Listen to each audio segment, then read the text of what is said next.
기도해야 승리할 수 있습니다. 라는 제목으로 오늘 말씀을 통해서 같이 은혜 나누기 원합니다. 하나님께서 성도들에게 주신 가장 큰 축복, 그게 뭘까요? 하나님께서 우리에게 주신, 성도들에게, 믿는 자들에게 주시는 가장 큰 축복, 그것은 기도이기 때문에 그렇습니다.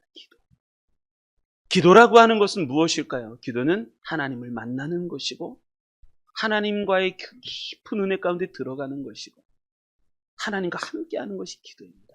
자, 기도를 믿으십니까? 기도를 잃어버리면 다 잃어버리는 거예요. 사람도 대화가 떨어지잖아요. 대화가 끊어지면 그 관계가 서먹서먹하게 되어 있어요. 성도는 기도를 통해서 하나님을 깊이 체험할 수 있습니다. 성도는 기도를 통해서 하나님을 만나는 거예요. 성도는 기도를 통해서 하나님의 뜻을 분별하는 것이고, 성도는 기도를 통해서 하나님이 주신 은혜를 내 안에 가득 전달받게 되어 있습니다. 근데 기도가 끊어졌어요. 그럼 모든 게 다 끊어진 거예요. 근데 모든 게 다 끊어져도 기도만 살아날 수 있다면, 내가 기도만 할 수 있으면 하나님의 모든 하나님의 은혜의 축복과 하나님의 주시는 영생의 복이 내 안에 흘러들어오게 되어 있습니다. 내가 그 기도를 내가 깨닫고 있는가? 평생 우리가 잊지 말고, 우리 교회가 평생 놓지 말아야 될 것 하나를 이야기한다면 그것은 기도일 겁니다. 기도를 놓는 순간에 모든 게 다 끊어지게 되어 있습니다. 과거에 내가 얼마나 큰 은혜 가운데 있었는지, 내가 과거에 얼마나 많은 체험을 했는지, 그런데 내가 지금 기도가 끊어지다, 그거 아무 소용이 없어요. 지금 내가 기도 가운데 있는가? 내가 기도를 통해서 하나님을 붙잡고 있는가? 그게 내 생명줄입니다. 한번 따라합니다. 기도는 생명줄이다. 기도가 끊어지면 다 마르게 돼 있어요. 다 모든 게 말라지게 돼 있습니다. 그런 기도를 우리는 붙잡고 있는가라는 것이죠. 그래서 하나님이 하시는 일 중에서 가장 큰 일은 뭐냐면, 하나님이 우리의 기도를 들으시는 거예요. 하나님은 귀를 쫙 여시고 우리가 하는 모든 기도를 들으시는 거예요. 우리의 세미한 그 신음소리도 들으시고, 우리의 간절히 부르짖는 기도도 들으시고, 하나님의 큰 일 중에 하나는 그 기도를 들으시고, 또 하나는 그 기도에 응답하시는 것. 그게 하나님이 하시는 일이에요. 그래서 아마도 성경에서 가장 중요한 구절을 하나 꼽으라 하면 역대하 7장 14절입니다. 이 말씀은 외우시는 말씀이에요. 우리 같이 한번 읽어볼까요? 읽습니다. 시작. 내 이름으로 일컫는 내 백성이 그들의 악한 길에서 떠나 스스로 낮추고 기도하여 내 얼굴을 찾으면 내가 하늘에서 듣고 그들의 죄를 사하고 그들의 땅을 고칠지라. 아멘. 내 이름을 일컫는 내 백성이 그들의 악한 길에서 떠나 스스로 낮추고, 악한 길에서 떠나 스스로 낮추고 기도하여 내 얼굴을 찾으면, 이게 기도예요. 기도. 악한 길에서 떠나 스스로 낮추고 기도하여 내 얼굴을 찾으면, 이게 기도하는 거예요. 그런데 악한 길에서 떠나지도 않고 스스로 막 높다고 하면서 내가 최고로 똑똑해, 내가 돈 얼마나 많이 버는 줄 알아, 내가 얼마나 능력 있는 줄 알아, 내가 얼마나 똑똑한 줄 알아, 그런 사람은 기도를 못합니다. 왜? 낮출 줄 모르는 거예요. 크리스찬의 첫 번째 덕목, 그것은 겸손입니다. 겸손. 첫째도 겸손, 둘째도 겸손, 셋째도 겸손. 하나님 앞에 나를 낮출 줄 알아야 되는 거예요. 우리는 다 스스로 낮추고, 그래서 기도하고 주님의 얼굴을 구하며 하나님의 얼굴을 찾으면, 그 다음에 세 가지 하나님이 말씀하시죠. 내가 하늘에서 듣고, 그리고 그들의 죄를 사하고 그들의 땅을 고쳐주겠다 라고 말씀하십니다. 이 말씀이 굉장히 중요한 말씀입니다. 이게 부흥의 시초가 되는 말씀이에요. 하나님이 쓰시는 모든 일꾼들의 공통점은 모두가 하나같이 기도에 목숨을 건 사람들이었답니다. 기도하면 쓰임받고 기도하지 않으면 말라버립니다. 쓰임받을 수가 없습니다. 성경에는 수없이 많은 기도가 있습니다. 모세의 기도, 여호수아의 기도, 한나의 기도, 사무엘의 기도, 히스기야의 기도, 예수님의 기도, 바울의 기도. 성경에는 기도의 말씀이 가득 흘러넘쳤습니다. 우리가 하나님께 기도하면 하나님이 우리의 기도를 들으신다는 거예요. 들으신다. 저는 몇 년 전에 막 코로나 오고 막 그럴 때, 코로나가 왔잖아요. 4인 이상 집합금지. 교회에서 예배를 드리지 못할 때가 있어요. 그때 한참 하나님의 은혜를 구하면서 읽었던 책이 하나가 있습니다. 조용기 목사님의 개척교회 이야기였습니다. 조용기 목사님이 개척교회를 시작하셨을 때 이야기. 조용기 목사님 처음에 개척하셨습니다. 개척을 했죠. 그 장모님이죠. 전도사님 시절이에요. 전도사님. 이제 신학교를 막 들어갔을 때 그때 개척을 했는데 최자실 전도사님이죠. 최자실 전도사님 장모님이 되시죠. 최자실 전도사님이 교회를 개척을 하셨어요. 그리고 조용기 목사님이 담임 전도사로 좀 와달라 해서 개척을 시작했습니다. 근데 그 개척을 어디에 했었냐면 대조동에서 했습니다. 대조동. 저쪽 불광동 옆에 대조동이라는 데가 있습니다. 그런데 개척을 했던 장소가 참 희한한 데에 있습니다. 어디다가 개척을 했냐면 대조동에 개척을 했는데 그 개척한 그 동네에 가구가 한 30가구가 있었습니다. 근데 그 30가구가 참 희한한 가구입니다. 왜냐하면 그 30가구 중에서 무당집이 3집, 그리고 나머지 다 27개 집은 무당집과 연결된 친척집. 그래서 30가구가 이 대조동에 있었던 거기에다가 개척을 한 거예요. 목사님. 그러니까 전도사님들이 나가서 예수님 믿으세요라고 복음을 전하면 막 야유를 합니다. 왜? 무당을 섬기고 있습니다. 또 무당집과 연결된 친척들이니까 막 야유를 하는 거예요. 마당도 지나가지 마라. 우리 집 앞으로 지나가지도 마라. 전도를 할 수가 없는 거예요. 전도를 할 수가 없는 거예요. 그런데 그 동네에서 이게 참 그렇습니다. 하나님을 믿으면 복이 옵니다. 그런데 하나님을 믿지 않고 다른 것을 섬기면 저주가 옵니다. 그럴 수밖에 없어요. 근데 그 가정이 참, 거기가 대조동이 참 살기가 어려운 동네였습니다. 1956년에 개척을 하셨어요. 조용기 목사님. 그런데 그 동네에 가장 비참한 형편에 놓인 가정이 한 가정이 있었습니다. 그 가정이 무성인의 집이라는 가정이었습니다. 무성인회라고 불리는 가정이었습니다. 무성이 아버지는 역전에서 지게꾼으로 일을 하는데 번 돈은 술을 마시는데 다 써버리고, 무성이 어머니는 무성이를 낳고 무슨 일이 벌어졌냐, 무성이를 낳고 중풍병이 걸려버린 거예요. 혼자 힘으로 용변도 제대로 보지도 못하고 고생이 이루 말할 수가 없었습니다. 그래서 조용기 전도사님, 최자실 전도사님이 무성인의 집에 찾아가서 무성이의 어머니와 아이들을 씻겨주고 집안 청소도 해주고 빨래도 해주고 막 그랬다는 거예요. 왜? 전도가 안 되니까. 가장 힘든 집을 찾아가서 빨래도 해주고 집안 청소도 해주고 아이들을 씻기도 해주고.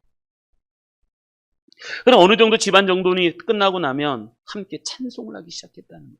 함께 찬송을 부르고 통성으로 기도하고. 그 기도 제목이 이렇습니다. 하나님, 무성이 엄마의 중풍병을 고쳐주십시오. 주님은 38년 된 중풍병자를 고쳐주지 않으셨습니까? 주님, 이 가정을 불쌍히 여겨서 이 가정에 은혜를 주옵소서. 이 더러운 중풍 귀신아, 나사렛 예수 이름으로 명하노니 묶임을 놓을지어다. 그렇게 기도를 하는 거예요. 그렇게 기도를 하루를 하고 이틀을 하고 3일을 하고 사흘을 하고 사흘째 되던 날에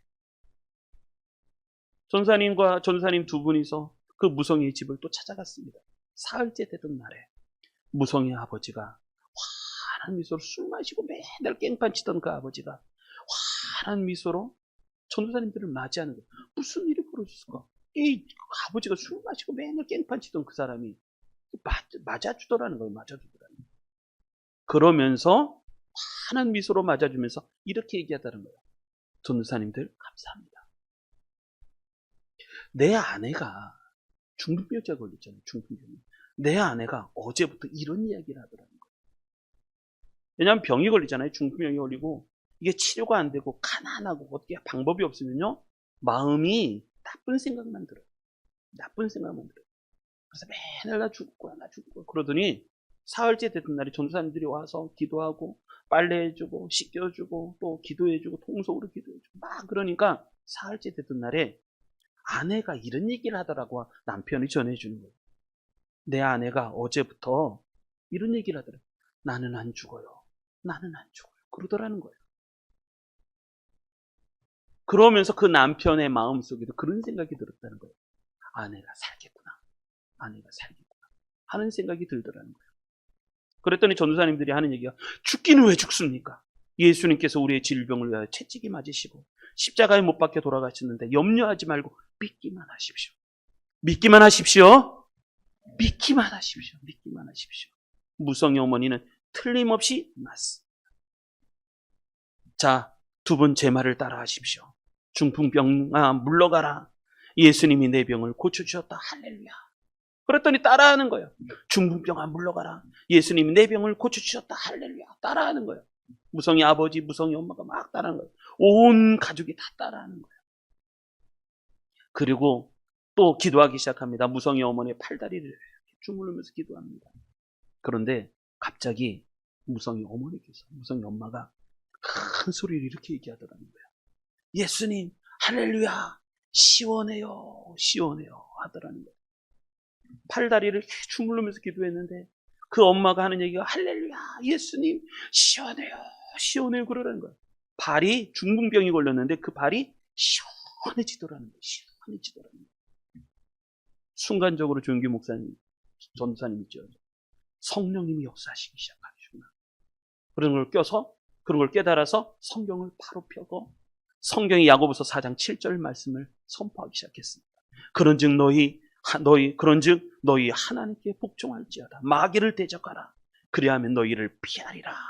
말씀을 읽고 더욱 담대하게 마귀를 대적했다고 말합니다. 중풍 귀신아, 고통을 주는 귀신아, 가난을 주시는 귀신아, 내가 예수 그리스도의 이름으로 명하노니 묶임을 놓을지어다.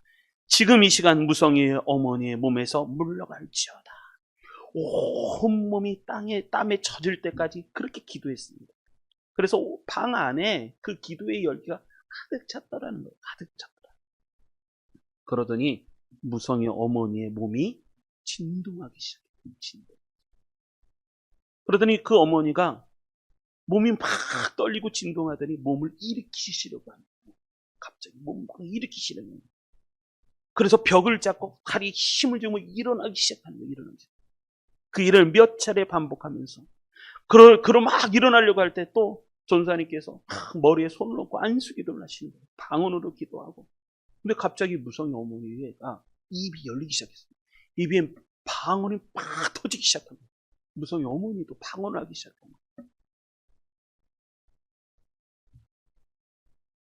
방언이 터지자마자 또 전사님, 조용기 전사님이 큰 소리로 호령했어요. 예수님의 이름으로 명령하노니 중풍병은 나올지어다. 예수님의 이름으로 일어날지어다. 그러더니 벽을 잡고 일어나기 시작했어요. 그리고 한 발씩, 두 발씩 걷기 시작했습니다.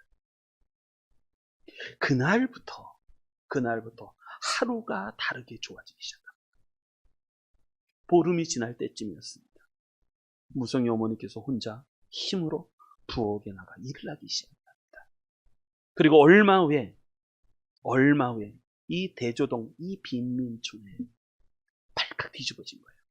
무성의 어머니가 예전에는 겨우 일어나서 부엌에 가서 조금이나마 뭘 하기 시작했는데 어느 날 갑자기 옷을 예쁘게 차려입고 머리를 단정하게 하고 그리고 건강한 몸으로 교회를 나오기 시작한 거예요. 그러니까 마을이 뒤집어진 거예요. 무성의 어머니가 났다. 그러면서 예배를 드리기 시작합니다. 조은규 목사님의 처음 목회의 시작이 그랬어요. 개척교회의 시작이. 할렐루야. 여러분 기도를 믿으십니까? 하나님이 살아계시다는 것을 믿으십니까? 그분은 살아계시요. 하나님이 하시는 가장 큰 일 중에 하나는 뭐냐? 우리의 기도를 들으시는 거예요. 그리고 그 기도에 응답하시는 거예요. 여러분 그 하나님이 우리 기도에 들으신다는 것을 믿으십니까? 왜 내가 기도하지 않는가? 그건 뭐냐면 불신앙 때문에 그래요. 불신앙. 믿지를 않는 거예요. 믿지를 않으니까 기도는 안 하지. 여러분 최근에 기도 응답 받은 적은 있습니까? 최근에 하나님이 내 기도에 응답하셨다라는 것을 내가 체험한 적은 있습니까? 내가 눈물 흘려가면서 콧물 흘려가면서 하나님 앞에 엉엉 울어가면서 하나님 나 좀 도와주세요. 내게 은혜 주세요. 그렇게 기도한 적은 있습니까? 하나님은 누구를 쓰신다? 기도하는 사람을 쓰신다. 기도하는 사람을 쓰신다. 저는 예수님의 이 다섯 번째 날, 예수님은 무엇을 하시고 많은 일을 하셨어요. 예수님의 이 다섯 번째 날 그러니까 내일이면 십자가에 달려 돌아가시는 날이에요. 6번째 날. 그리고 죽으시고 7번째 날은 무덤에 계시고 그리고 그 다음 8번째 날 부활하시니까 그게 주일이잖아요. 근데 내일 달려 돌아가시기 전 그날 예수는 무엇을 하셨는가? 성경이 이렇게 얘기합니다. 요한복음 13장 1절 이렇게 시작을 합니다. 유월절 전에 예수께서 자기가 세상을 떠나 아버지께로 돌아가실 때가 이른 줄 아시고 세상에 있는 자기 사람들을 사랑하시되 끝까지 사랑하셨다. 끝까지 사랑하셨다. 이렇게 말씀하십니다.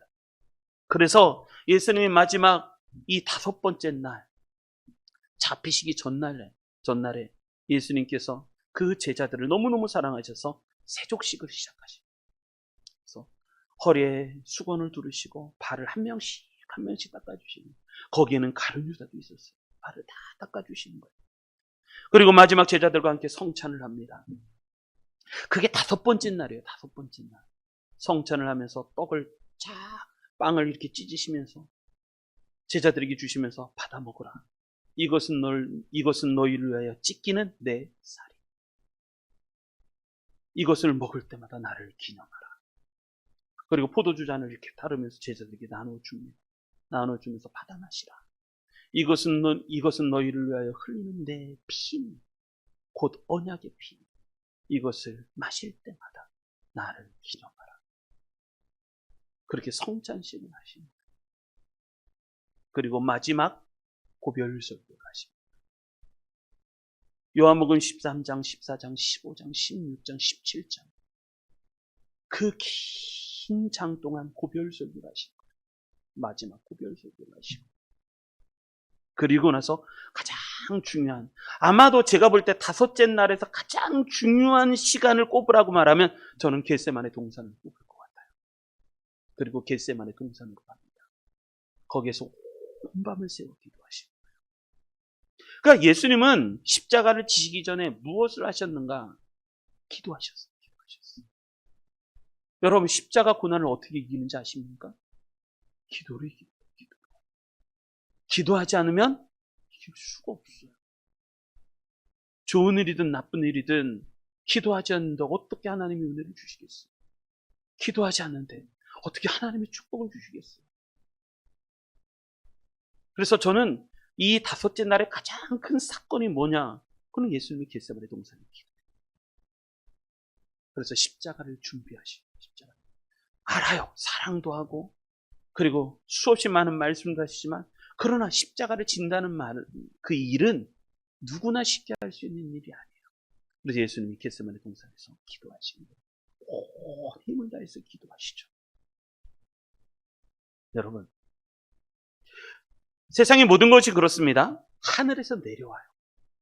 눈도 하늘에서 내려오고 비도 하늘에서 내려오고 다 하늘에서 내려와요.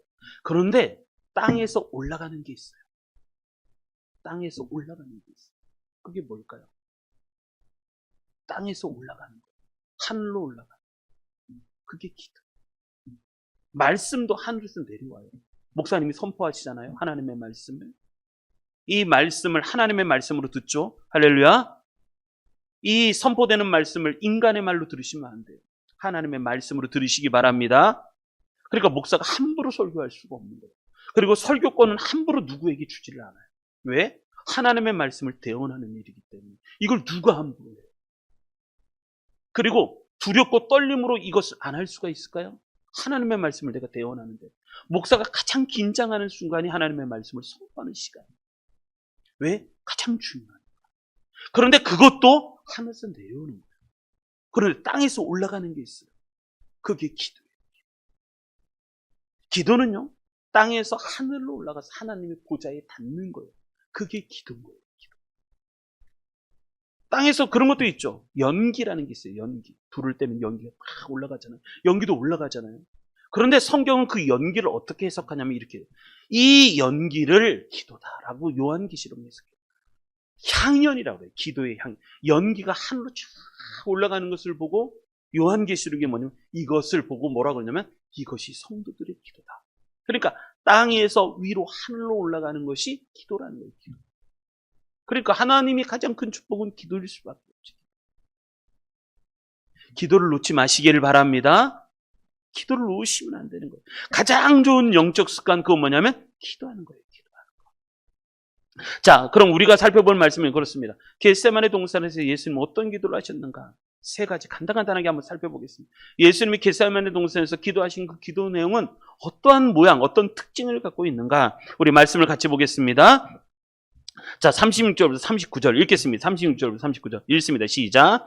이에 예수께서 제자들과 함께 겟세마네라 하는 곳에 이르러 제자들에게 이르시되 내가 저기 가서 기도할 동안에 너희는 여기 앉아 있으라 하시고 베드로와 세베대의 두 아들을 데리고 가실새 고민하고 슬퍼하사 이에 말씀하시되 내 마음이 매우 고민하여 죽게 되었으니 너희는 여기 머물러 나와 함께 깨어 있으라 하시고 조금 나아가사 얼굴을 땅에 대시고 엎드려 기도하여 이르시되 내 아버지여 만일 할만하시거든 이 잔을 내게서 지나가게 하옵소서. 그러나 나의 원대로 마시옵고 아버지의 원대로 하옵소서 하시고 아멘.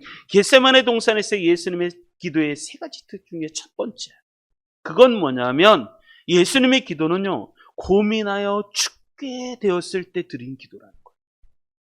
예수님의 기도는 고민하여 죽게 되었을 때 드렸던 기도였다라는 말씀입니다. 여기서 이 본문에서 가장 중요한 구절은 이거예요. 37절 베드로와 세베대의 두 아들을 데리고 가실새 이렇게 말씀해요. 고민하여 슬퍼하사. 고민하여 슬퍼하사. 여러분 고민이 뭐예요? 고민이. 이 고민이라는 것이 한자인데 쓸고예요. 쓸고. 쓰다라는 거 쓴말. 괴로워하다라는 말이에요. 민자는 번민할 민자예요. 어둡다는 거예요. 내가 괴로워서 나에게 어둠이 찾아온다는 거예요. 괴로워서 내가 번민하다는 거예요. 내가 너무 쓰다는 거예요. 쓰다는 거예요. 내 마음이 너무너무 쓰다. 그래서 괴로웠다.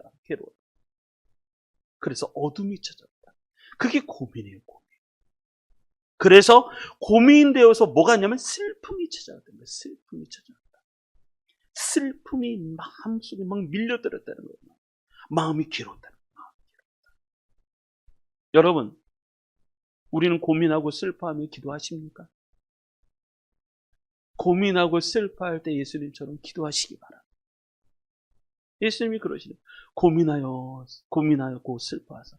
베드로와 세베대의 두 아들을 데리고 저 나머지 제자들은 저쪽에 다 가장 사랑했던 그 제자들, 세 명의 제자들, 베드로, 야고보, 요한 데리고 조금 더 가까이 나아가서 그들에게 이렇게 얘기합니다. 내가 고민하여 슬퍼하여. 또 말씀하시되 내 마음이 매우 고민하여 죽게 되었으니.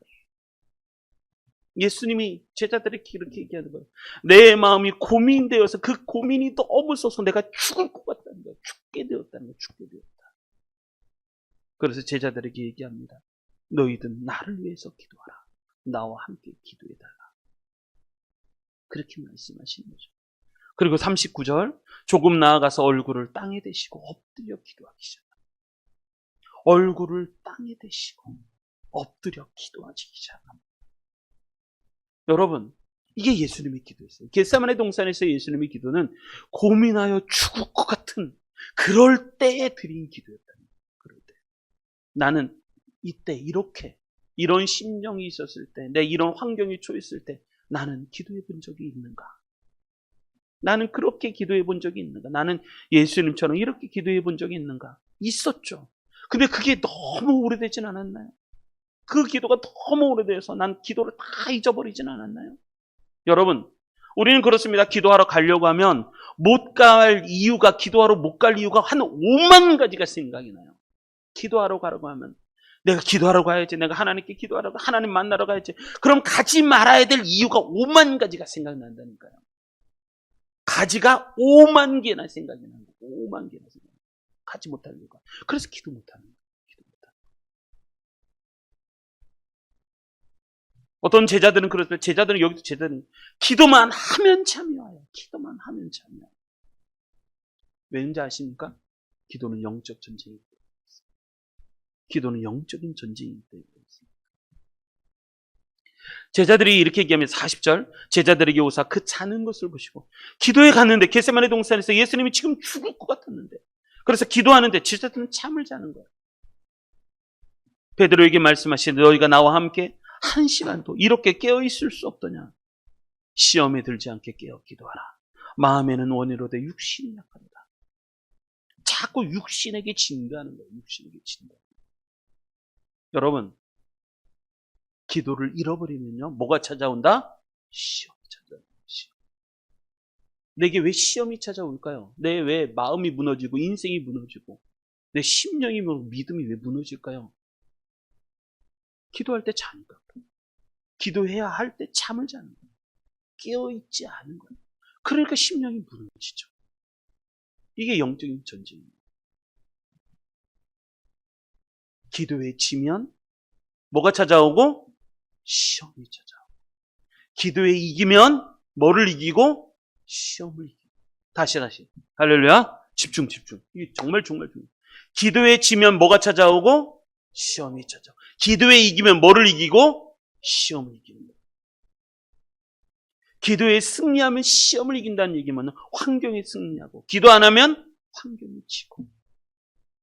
이게 무슨 얘기냐면 이런 거예요. 나는 하나님에게 목마른가라는 거예요. 어려운 일이 있을 때도 하나님에게 목마르고, 하나님이 너무너무 보고 싶고, 환경이 조금 나아져도 하나님을 그렇게 보고 싶고, 상황하고 상관이 없는 거예요. 상황이 좋든 나쁘든 상관없이, 좋아도 안 좋아도 나는 하나님에게 여전히 목마른가? 하나님이 너무너무 보고 싶은가? 나는 하나님을 그리워하고 있는가? 좀 괜찮아지면 기도가 씩씩해지죠. 좀 어려우면 막 기도하는 척하고, 또 괜찮아지면 막 기도할 때 잠들어버리고. 여러분, 부흥이란 뭔지 아십니까? 부흥.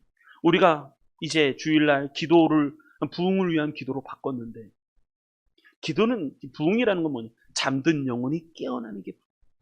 잠든 영혼이 깨어나는 게 부흥. 죽은 영혼이 소생케 되는 게 부흥.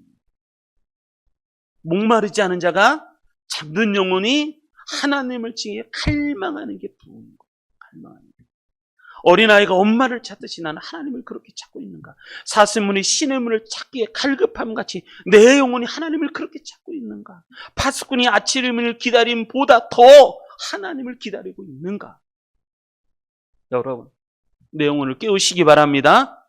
내 영혼을 깨우시기 바랍니다.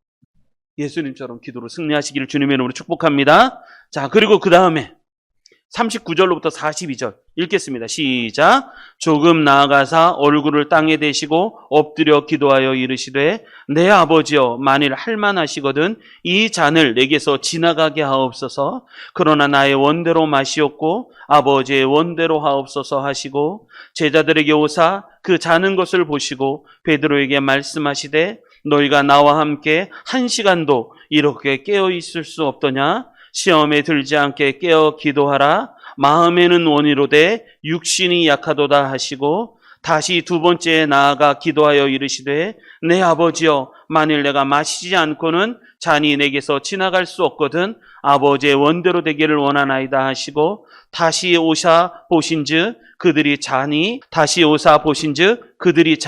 이는 그들의 눈이 피곤함 일러라. 또 그들을 두시고 나아가 세 번째 같은 말씀으로 기도하신 후, 아멘. 예수님의 이 겟세마네 동산의 기도는 세 번 반복하는 기도였다는 거예요. 세 번 반복하는 기도. 기도하다가 한 번에 그치지 않고, 한 번 기도하다가 한 번 또 기도하고, 또 기도하다가 또 두 번째 기도하고, 그러다가 또 세 번째 기도하고, 반복적으로 하는 기도였다는 거예요. 그런데 그것보다 더 중요한, 이 반복적으로 기도했다는 게 중요한 게 아니라 무엇을 반복적으로 기도했는가라는 거예요. 그건 뭐냐면 이거예요. 아버지요, 내 아버지요, 만일 할만하시거든 이 잔을 내게서 지나가게 하옵소서. 왜냐하면 예수님의 속마음은 그래요. 예수님이 마셔야 할 이 잔이 너무나도 고통스럽기 때문에, 생각만 해도 죽을 것 같았는데 이것이 너무 고통스럽기 때문에 할만하시거든 이 잔이 내게서 지나가게 해달라는 거예요. 그런데 예수님은 그 기도 제목을 바꿉니다. 그러나 나의 원대로 마시옵고 아버지의 원대로 하옵소서. 나의 원대로 마시옵고 아버지의 원대로 되기를 원하나이다. 여러분, 예수님의 기도는요, 한 번이 아니라 두 번이 아니라 세 번이나 계속 반복해서 뭐냐면 하나님의 뜻에 내 뜻을 맞추는 기도였어요. 예수님의 기도는 하나님의 뜻에 내 뜻을 내 뜻에 하나님을 끌고 오는 게 아니라 하나님의 뜻에 나를 맞추는 거예요. 나를 쳐서 하나님의 뜻에 복종시키는 거예요. 그게 예수님의 기도예요. 여러분, 우리가 언제 믿음이 커질까요? 언제 우리가 믿음이 단단해질까요? 그것은 뭐냐면 나를 향하신 하나님의 뜻에 내가 그 뜻에 맞출 때, 그 하나님의 뜻을 내가 깨달을 때, 그 뜻에 내가 순종하고 복종할 때, 그때 우리의 믿음이 커집니다. 근데 반대로 신앙생활합니다. 내 욕심에 하나님을 끌고 들어와갖고 그 욕심을 어떻게든 이루려고 하는 거예요. 그러니까 크리스찬들이 욕을 먹죠. 진실하지 않아요. 바르지 않아요. 진정한 크리스찬은요, 하나님의 뜻에 내가 나를 하나님의 뜻에 맞추는, 하나님의 뜻이라면 내가 순종을 못하게끔 쳐서 나를 복종시키는, 그게 하나님의 뜻이에요. 여러분 할렐루야. 복종시킬 수 있습니까? 죽으라고 하면 어떡할 거예요? 고난의 길을 가라고 하시면 여러분 가실 수 있겠습니까? 고난의 길을 가보라고 하면, 어려움을 겪으라고 하면 갈 수 있겠습니까? 욕 좀 먹으라고 하면 욕 먹을 수 내가 왜 욕을 먹냐고. 세상에서 대접을 내가 어떻게 받는데. 근데 욕 먹으라면 욕 먹을 수 있겠습니까? 목사님은요, 경영학을 하고 싶었다니까요. 사업을 하고 기업가가 꿈이었어요. 어렸을 때부터. 초등학교 때부터 기업가가 꿈이었어요. 너 뭐 할래? 그럼 난 경영학과였어요. 대학 전공이. 근데 어느 날 하나님이 저에게 은혜를 주셨어요. 그게 아무런 마지막에 결론이 너무 이게 덫이 없는 거, 덧없는 것 같은 거. 제가 주의 좀 드리겠습니다. 근데 하나님 말씀, 그 가난한 길인데 그래도 하나님의 뜻이면 가야죠. 어려운 길인데 그래 하나님의 뜻이면 가야죠. 너 집안에서 쫓겨날 텐데 우리 집안은 대대적인 불교 집안이었습니다. 고등학교 3학년 때 그 중요한 시기에 예수님을 믿더니 신학을 한다고 하니 집에서 누가 좋아하겠니? 경영학 그렇게 노래를 부르더니까 갑자기 신학의 주의 종이 된다면 누가 좋아하겠니? 그래도 집에서 쫓겨나도 뭐 이 길 갈 수 있겠니? 하나님의 뜻이면 가야죠. 아골골짝 빈들이라도 가려면 가야죠. 그게 믿음인 거예요. 그게 믿음. 예수님은 지금 하나님의 뜻에 예수님을 복종시키는 거예요. 그게 예수님의 겟세마네 동산의 기도였어요. 할 수만 있거든 이 잔이 지나가기 쉽죠. 너무 고통스러우니까. 그런데 내 원대로 마시고 내 뜻대로 마시고 아버지의 뜻대로 되기를 원하나이다. 그게 예수님의 기도였어요. 우리의 기도는요, 욕심이 너무 많은 기도예요. 하나님의 뜻대로 되기를 원하는 기도가 아니라 하나님 돈 주세요. 하나님 건강 주세요. 하나님 명예 주세요. 그래가지고 내 욕심이 이만해졌으면 좋겠어요. 내가 세상에서 잘난 사람이 되기 원하고 얘기하는 게 다 그거야. 하나님의 뜻에 내가 얼마만큼 순종하는지가 아니에요. 말 들어보면 알아. 말 들어보면. 그 속에 뭐가 있는지 속에서 나오는 거 보면 알거든. 근데 우리 예수님처럼 삽시다. 하나님의 뜻에 나를 복종시키십시오. 내가 순종하지 못하게 쳐서 복종을 시키십시오. 그게 하나님의 축복을 받는 비결이에요. 예수님의 세 번째 기도. 자, 세 번째 기도 보겠습니다. 그 다음에 누가복음에 나옵니다. 앞에 말씀 보시고 누가복음에 나옵니다. 42절부터 44절 읽습니다. 시작. 이르시되 아버지여 만일 아버지의 뜻이거든 이 잔을 내게서 옮기시옵소서. 그러나 내 원대로 마시옵고 아버지의 원대로 되기를 원하나이다 하시니 천사가 하늘로부터 예수께 나타나 힘을 더하더라. 예수께서 힘쓰고 애써 더욱 간절히 기도하시니 땀이 땅에 떨어지는 핏방울 같이 되더라. 아멘. 예수님의 세 번째 기도의 특징, 그건 뭐냐? 생명을 거는 기도였어요. 생명을 거는 기도. 그러니까 예수님이 기도를 하시니까 겟세마네 동산에서 기도하시니까 43절 이렇게 말씀하십니다. 천사가 하늘로부터 내려왔어요. 그리고 예수님의 기도를 돕기 시작합니다. 그 힘을 예수님께 나타나 힘을 더하기 시작합니다. 그래서 44절 예수께서 어떻게 기도하시는가? 첫째가 힘쓰고. 여러분, 힘쓴다는 게 뭔지 아십니까? 내 온 힘을 다한다. 온 힘을 다해서. 기도를 할 때 내 힘을 써서 기도하는 거예요. 힘을 써서. 힘을 쓰지 않으면 기도가 안 돼요. 기도는 처음부터 술술 풀리지 않습니다. 힘을 써야 되는 기도예요. 힘을 써서. 두 번째가 애써서. 여러분, 애써서가 뭔지 아십니까? 애써서. 이게 두 글자예요. 힘을 쓰는 거. 애를 쓰는 거예요. 이 애가 뭐예요? 애. 힘을 써서. 애를 써서. 이 애가 뭐예요? 애. 이게 애가 마음이에요. 마음을 써서. 예수님의 기도는 그랬어요. 힘을 써서. 마음을 써서. 그리고 그 다음에 더욱, 그 다음에 간절히. 예수님이 어떻게 기도하셨다고요? 힘써서, 애써서, 더욱 간절히. 그렇게 기도하시니 땀방울이 핏방울이 되어서 얼굴에 쫙 가득히 흘러내리기 시작합니다. 얼마나 기도했든지 땀방울이 내는 거, 흐르는 거, 이 정도가 아닌 거예요. 그 땀방울이 있어도 그 모세혈관이 팍 터져버려서 핏방울이 되어서 그렇게 기도하시고. 이 말은 무슨 얘기냐? 예수님은 생명을 다해 기도하셨다. 생명을 걸고 기도하셨다. 그러면 하나님이 축복을 안 해주실 수가 있을까? 여러분, 이런 은혜 받으시기 바랍니다. 자, 결론은 예수님의 겟세마네 동산에서의 기도를 배우시기 바랍니다. 예수님은 어떻게 기도하셨는가? 세 가지를 말씀드렸습니다. 예수님의 첫 번째 기도는 고민하여 죽게 되었을 때 드린 기도입니다. 고민하여 죽게 되었을 때 드린 기도입니다. 무슨 일을 만나더라도 어떤 상황에 있든지 하나님께 기도하시는 성도님들 되시기 바랍니다. 기도하십시오. 기도를 잡는 순간, 기도를 잡는 시간 하늘의 문이 열려서 하나님의 은혜가 우리 가운데 임하실 겁니다. 기도를 놓지 마십시오. 그리고 예수님의 두 번째 기도의 특징, 3번 반복하는 기도였다는 거예요. 그런데 무엇에 반복했다?